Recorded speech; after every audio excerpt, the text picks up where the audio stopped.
अस्सलाम वालेकुम UTV global के नाजरीन, मैं हूं आपका मेज़बान मानुल्लाह कायम खानी। नाज़रीन, उम्मीद करता हूं कि आप सब खैर वाफियत से होंगे। ब्रेकिंग न्यूज़ आपके साथ शेयर करते जाएं कि तुर्की का जो दारुल हुकूमत है इस्तांबुल, वहाँ पर धमाका हुआ है, बम ब्लास्ट हुआ है।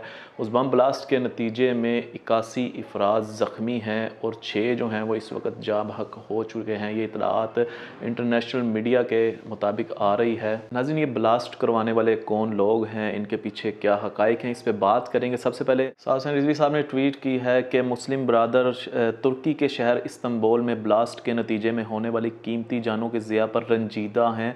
अल्लाह करीम जाँ बहक होने वाले अफराद की बख्शिश फरमाए, ज़ख्मियों को सेहतयाब फरमाए और आलम इस्लाम के ख़िलाफ़ बरपा फितनों की सरकूबी फरमाए। ये जो आखिरी जुमला है साद हुसैन रिजवी साहब का कि आलम इस्लाम के ख़िलाफ़ बरपा फितनों की सरकूबी फरमाई, ये फितने कौन से हैं नाज़रीन, इस वाले से आपके साथ बात करेंगे। नाज़रीन, इसके पीछे कौन लोग हैं, कमेंट में आप भी बताइएगा। इससे पहले हम कुछ हालात का जायज़ा लेते हैं, माजी में क्या होता रहा है। हम माजी में कुछ हालात उठा के देखें तो बर्मा, फ़लस्तीन, कश्मीर, सीरिया, शाम, लीबिया, अफ़गानिस्तान, चाइना, रोहिंग्या और पूरी दुनिया में जहाँ भी उम्मत मुसलमा है उन पे जुल्म व सितम किया गया, चाहे वो फ़िज़िकली सूरत में हो या बम ब्लास्ट की सूरत में हो, उन्हें अज़ियत पहुँचाई गई। अब बर्मा पे देख लें तो बर्मा में जो है वो मुसलमानों को ज़िंदा ज़िबाह किया गया।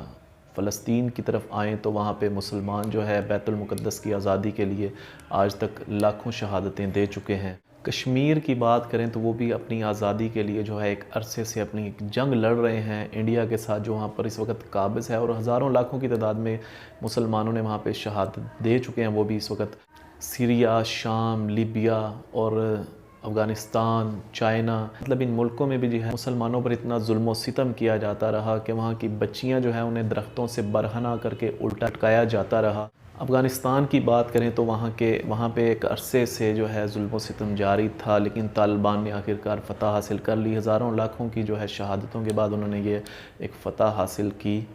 चाइना की बात करें तो चाइना के अंदर एक मुकम्मल एक सूबा है मुसलमानों का, जहाँ पर मुसलमानों पर जुल्म व सितम जारी है और एक बड़े अरसे से जारी है। इंडिया की आप बात करें तो वहाँ पर गुजरात पूरे के पूरे को जला दिया जाता है, सिर्फ किस लिए कि हिंदुइज़म को प्रमोट करने के लिए, हिंदुइज़म की जो है वो शिद्दत पसंदी को प्रमोट करने के लिए मोदी की तरफ से ये सारा फितना फैलाया जाता है। इन सब मुल्कों के रेफरेंस देने की वजह सिर्फ ये है कि एक अरसे से उम्मत मुसलमा जो है वो दुख तकलीफ़ का शिकार है। और ये सब क्यों हो रहा है? सिर्फ इसलिए कि आज तक उम्मत मुसलमा में जो है वो एका नहीं आ सका, मुत्तहिद नहीं हो सका, जिस वजह से आज भी वो उन्हीं खुफिया तंजीमों का तशद्दुद सह रही है, जो कभी बम ब्लास्ट करवाते हैं तो कभी मुसलमानों को ज़िंदा ज़िबा करते हैं, तो कभी जनाब बच्चों को जो है वो ज़िंदा जला देते हैं, औरतों को बरहना करके उनकी इज़्ज़तों को पामाल किया जाता है। इस सब के अंदर जो एक उम्मीद जो है वो उभर के आई है, वो आपकी और मेरी तहरीक लब्बैक या रसूलुल्लाह पाकिस्तान है, जो हर मज़लूम का सहारा बनती है, हर मज़लूम की आवाज़ बनती है, हर उस शख्स की, हर उस कौम की आवाज़ बनती है जिनकी ज़ुबान पर ताले लगाए जा चुके हैं और वो ज़बरदस्ती ताले लगाए जा चुके हैं।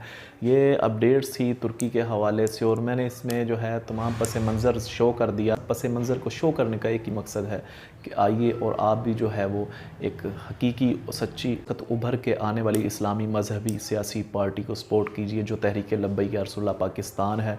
और इस वक्त पाकिस्तान के साथ जो है तुर्की, अल्लाह पाक इनकी हिफाजत फरमाए। इस वक्त 2 सिपा सलार ममालिक हैं इस वक्त जो आलम इस्लाम की निगाहें इन 2 मुल्कों की तरफ है। अल्लाह इन दोनों को सलामत रखे। आप सब भी जो है तुर्की के लिए दुआ कीजिएगा और पाकिस्तान के लिए भी स्पेशली दुआ कीजिएगा। अल्लाह पाक जो है इन्हें अपने हिफ्ज़ व अमान में रखे। इसके साथ अपने मेज़बान अमानुल्लाह कायम खानी को दीजिएगा इजाज़त। मिलते हैं अगली वीडियो में, तब तक के लिए अल्लाह हाफ़िज़। पाकिस्तान ज़िंदाबाद, पाक फ़ौज पाइंदाबाद।